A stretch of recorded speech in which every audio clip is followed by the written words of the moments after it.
ওই দেখো, ওই উঠোনের কাঁঠাল গাছটা কি সুন্দর আর বড় কাঁঠাল। আর এক আমাদের উঠোনের কাঁঠাল গাছ কত ছোট দেখো। একদম ঠিক বললে দিদি। দেখো কাঁঠালগুলোকে দেখো, দেখতেই যা সুন্দর লাগছে, খেতে কিনা ভালো হবে। বলো আজ রাতেই সাবার করে দিই? না না বৌদি, তুমি ওসব কথা একদম ভেবো না, কারণ এই কাঁঠাল গাছটা যার উঠোনে ওই কাকি কিন্তু খুব সাংঘাতিক। আর ভুল করেও যদি তুমি একটা কাঁঠালও নিয়ে নাও না, তাহলে তো আরে ননদ রানী তুমি না খুব ভীতু, ওসব কিচ্ছু হবে না। তাহলে কি বলো আজকে রাতেই কাঁঠাল কাণ্ড হয়ে যাক?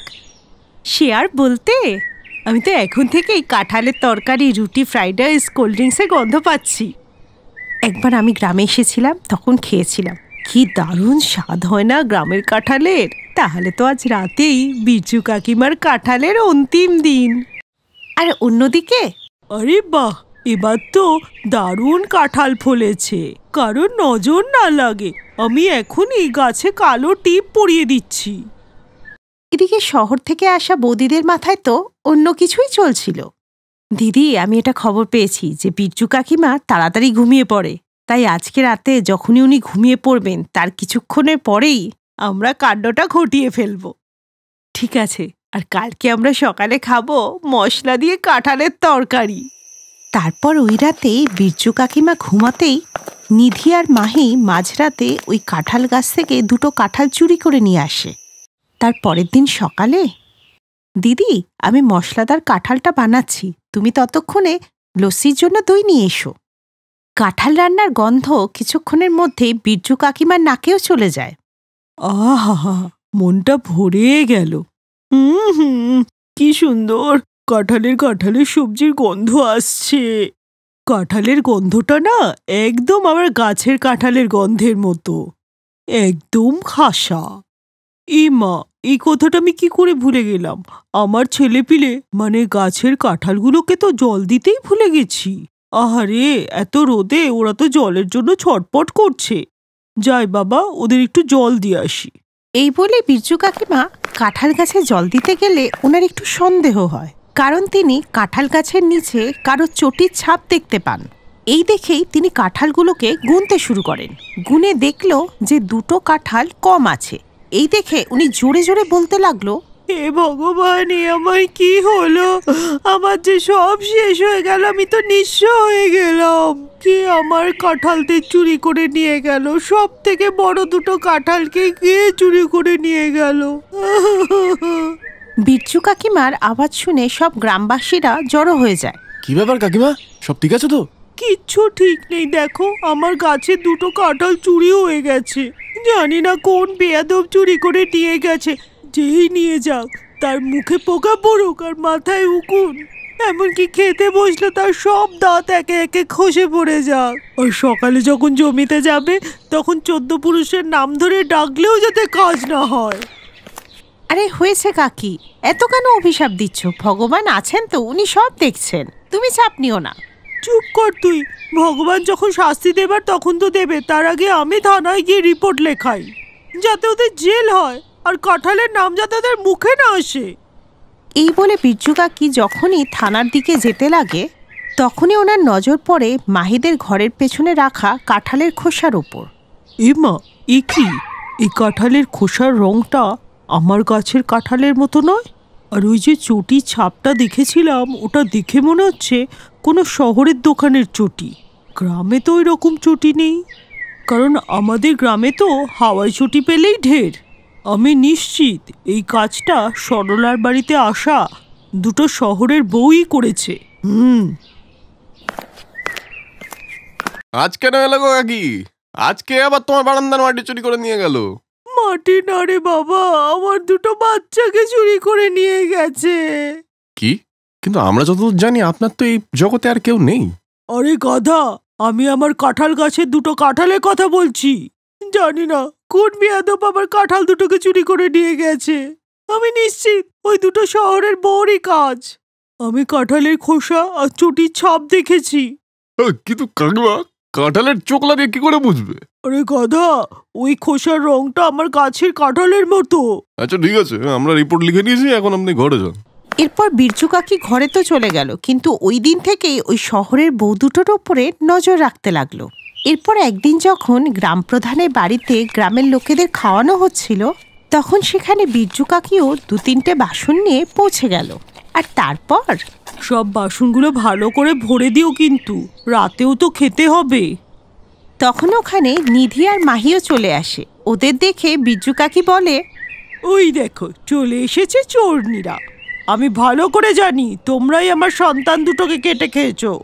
কি বাচ্চাদের কেটে খেয়েছি? আর নয় তো কি, ওই কাঁঠাল দুটো আমার সন্তানের মতো ছিল। এইটুকু থেকে ওদেরকে জল দিয়ে দিয়ে আমি বড় করেছি, আর তোরা দুই ডাইনি ওদেরকে খেয়ে নিলি। এটা করতে তোদের একটু মায়া হলো না? এটা তুমি কি কথা বলছো কাকি? আমরা কোনো চুরি করিনি। মিথ্যে কথা বলো না। আমি নিজের চোখে উঠোনে তোমাদের চটির ছাপ দেখতে পেয়েছি, আর আমি তার ছবিও তুলে রেখেছি মোবাইলে। এই বলে উনি অ্যান্ড্রয়েড ফোনটা বার করেন। বিরজু কাকির কাছে অ্যান্ড্রয়েড ফোন, উনি এটা চালাতে পারেন তো? খুব ভালো করে চালাতে জানি। তোরা জানিস আমার ইনস্টাগ্রামে 50,000-এরও বেশি ফলোয়ার্স। তোদের আছে? কি 50,000? হ্যাঁ, আর এই দেখ কাঁঠালের খোসার ছবিটা, যেটা তোদের ঘরের বাইরে পড়েছিল। আর ভালো করে দেখ, আমার কাঁঠালের খোসার সাথে একদম এটা ম্যাচ করছে। এই তোদের লজ্জা করলো না একটা অসহায় বুড়ির কাঁঠাল চুরি করে খেতে? নির্লজ্জ ডাইনি কোথাকার, আমার সন্তানদের খেয়ে নিল। সব গ্রামবাসীরা ওদেরকে ঘুরে ঘুরে দেখছিল। তখন ওরা লজ্জায় হাত জোর করে বিরজু কাকির কাছে ক্ষমা চায় আর বলে, আমাদের ক্ষমা করে দাও কাকি, কিন্তু ওই দিন তোমার গাছের কাঁঠাল দেখে আমরা নিজেদেরকে সামলাতে পারিনি। আসলে আমাদের দুজনেরই কাঁঠাল খুব পছন্দ, কিন্তু শহরে এত ভালো কাঁঠাল পাওয়া যায় না। আর এর মধ্যে বাচ্চাদের গরমের ছুটি পড়লো, তাই আমরা গ্রামের বাড়িতে ঘুরতে এলাম। কিন্তু আমাদের গাছে কাঁঠালগুলো এখনো ছোট।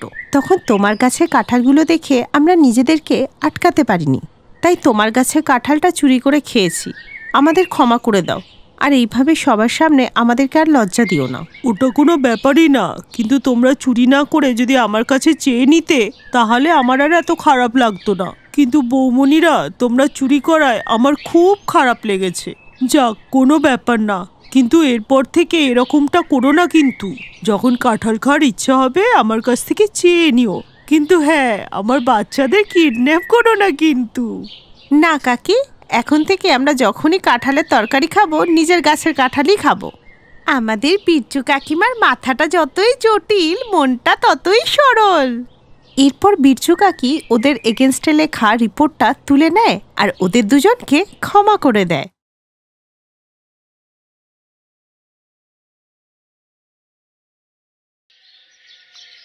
মোহন একটা ফ্যাক্টরিতে শ্রমিকের কাজ করত, তাই তার পরিবার খুব একটা ভালো করে চলতো না। আর এই নিয়েই মোহন খুবই চিন্তায় ছিল। ওকে চিন্তায় দেখে ওর স্ত্রী স্বপ্না ওকে বলল, কি হয়েছে গো? আমি দেখছি তুমি কিছুদিন চিন্তায় আছো। কি চিন্তা, আমায় বলো না। তুমি তো জানোই রোজ বাড়ির খরচা বেড়েই চলেছে, আর তাছাড়া মজদুরি করে আর কতই বা ইনকাম হয়। এভাবে আর সংসারটা চালাতে পারছি না। আমি এখন বুঝতে পারছি না আমি কি করব। এইভাবে চললে আমি আমাদের বড় পাকা বাড়ি কিভাবে বানাবো? আর তার উপর যে ফ্যাক্টরিতে আমি কাজ করি সেটাও বন্ধ হতে চলেছে। তুমি এত চিন্তা করো না গো, ভগবান ঠিক কিছু না কিছু ভেবেছেন। মোহনের পরিবার খুবই গরিব ছিল। ওর পরিবারে স্ত্রী স্বপ্না, বুড়িমা শান্তি আর 6 বছরের মেয়ে পিঙ্কি ছিল। মোহন গ্রামের যে ফ্যাক্টরিতে কাজ করত সেটা বন্ধ হতে চলেছিল, তাই সে খুব চিন্তায় ছিল। তাই সে এই ব্যাপারে রাজুর সাথে কথা বলে, যে তার বন্ধু ছিল আর 2 দিন আগেই শহর থেকে এসেছে। আমি তো বুঝতেই পারছি না রে, কি করি। এখানে তো একদম টাকা পয়সা ইনকাম হচ্ছে না। তাহলে তুই আমার সঙ্গে শহরে চল না, ওখানে একটা সিকিউরিটি গার্ডের চাকরি তো দিয়ে দিলাম, মাসে 15,000 টাকা তো পেয়ে যাবি। ঠিক আছে ভাই, তুইও কথা বল, আমি তাহলে শহরে যাওয়ার জন্য প্রস্তুতি নিচ্ছি। আর মোহন বাড়িতে এসে সবাইকে এই কথা বলে আর সময় নষ্ট না করে শহরে চলে যায়। সে শহরে একটা কোম্পানিতে গার্ডের চাকরি পেয়ে যায়। মোহনকে দেখতে সুন্দর ছিল, সে লম্বা, ফর্সা আর হ্যান্ডসাম ছিল। তার মাইনে ছিল 15,000 টাকা।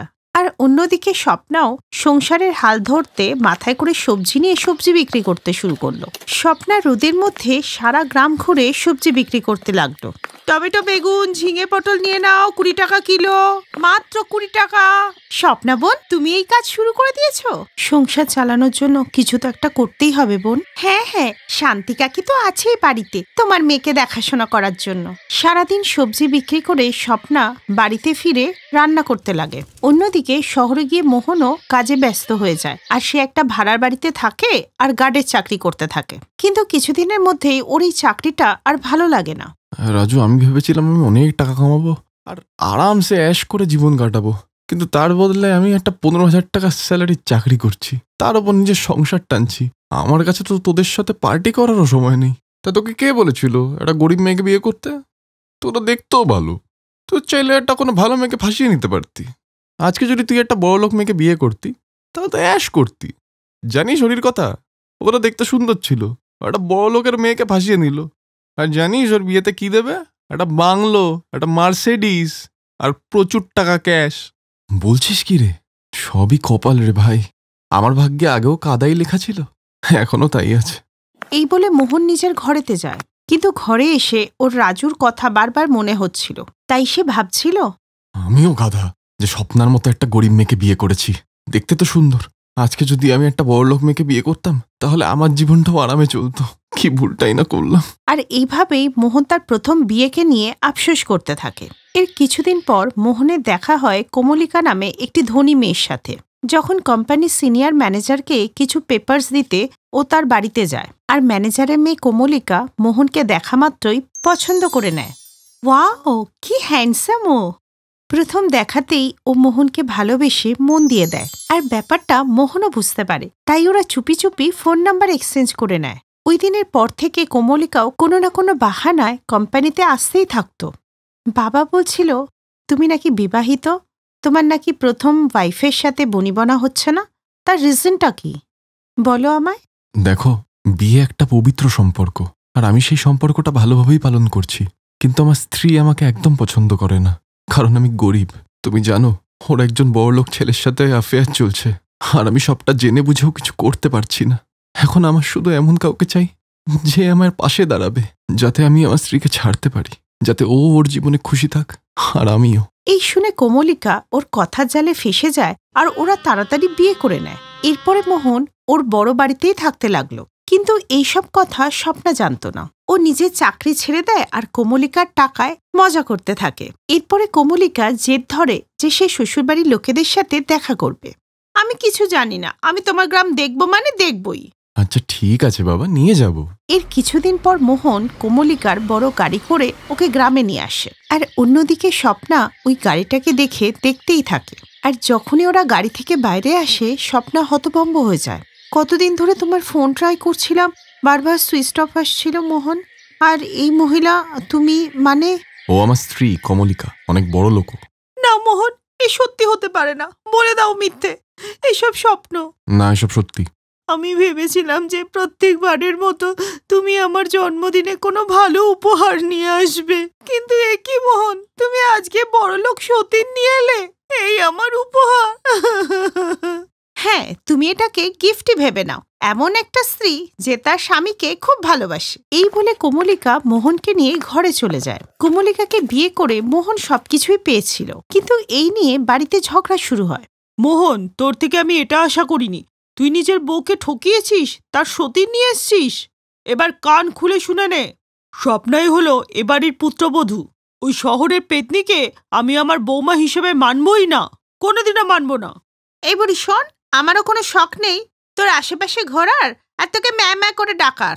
মোহন তো নিজের বড়লোক স্ত্রীর প্রেমে অন্ধ ছিল, তাই কারোর কোনো কথার ওর ওপরে কোনো প্রভাব হলো না।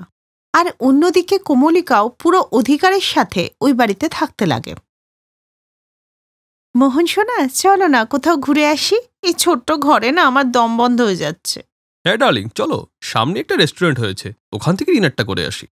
ওরা দুজন ডিনারে চলে যায়, কিন্তু এসবে স্বপ্না কষ্ট পেলেও কিছুই করতে পারছিল না। এইভাবেই দিন কাটছিল। কিন্তু এখন কোমলিকারও আর এই গ্রামে ভালো লাগছিল না। সে শহরের পার্টি, শহরের ওয়েদার সবকিছু মিস করছিল। তার সাথে মোহনের অকর্মণ্যতাও ওকে বিরক্ত করে তুলেছিল। ধ্যাত, গোটা দিন বাড়িতে বসে থাকো, একটা কাজ শুরু করবে কোথাও। তা না, সারাদিন বখাটে বন্ধুদের সাথে ঘুরে বেড়াও। শোনো মোহন, ফিউচার নিয়ে আমি কিন্তু খুব সিরিয়াস। তুমি এত অকর্মণ্য কেন বলো তো? হ্যাঁ, আমি বেকার, আমি এরকমই। আমার এমন একজন বউ দরকার ছিল যে আমাকে বসিয়ে খাওয়াবে সারা জীবন। আমার যদি নিজেই কাজ করতে হতো তাহলে কি আমি আর তোমায় বিয়ে করতাম? ও, এটাই তোমার আসল চেহারা? ওকে ফাইন, কোনো ডিসিশন নিতে আমিও খুব একটা দেরি করি না। যদি আমি তোমাকে পছন্দ করে থাকি তাহলে আমি আজকে তোমাকে ছাড়ছি। আর টাকা তুমি 1 টাকাও পাবে না। আর আমি এটা কি করে ভুলে গেলাম, যে নিজের স্ত্রীর হতে পারে না সে আমার কিভাবে হবে? তুমি কি যেন বলেছিলে আমাকে যে তোমার বউয়ের কোথাও অ্যাফেয়ার চলছে? সত্যিটা হলো যে ও তোমাকে খুব ভালোবাসে আর তুমি ওকে ঠকিয়েছো। এই শুনে মোহনের ধাক্কা লাগে, কারণ কোমলিকা এক মুহূর্তের মধ্যে মোহনকে আকাশ থেকে মাটিতে ফেলে দেয়। এই বলে কোমলিকা আবার শহরে চলে আসে। এবার মোহন বুঝতে পারে যে কে ওর আসল স্ত্রী, যে বারবার ওর সব অন্যায়কে ক্ষমা করে দেয়। এই সব কিছুর পর মোহন নিজের ভুল বুঝতে পারে আর সে স্বপ্নার কাছে ক্ষমা চায়। স্বপ্নার মন অনেক বড় ছিল, তাই সে মোহনের এই ভুলকে একটা খারাপ স্বপ্ন ভেবে ক্ষমা করে দেয় আর আবার সব ঠিক হয়ে যায়। Best buddies. হ্যালো ফ্রেন্ডস, এই ভিডিওটা দেখার জন্য ধন্যবাদ। যদি এই ভিডিওটা তোমাদের ভালো লেগে থাকে তাহলে প্লিজ লাইক, সাবস্ক্রাইব আর কমেন্ট অবশ্যই করবে এই ভিডিওতে। আর হ্যাঁ, শেয়ার করতে ভুলো না কিন্তু। আরো অনেক মজাদার ভিডিও দেখার জন্য নিচে দেওয়া এই বেল আইকনটাকে প্রেস করো। দেখতে থাকো বেস্ট বাডিজ।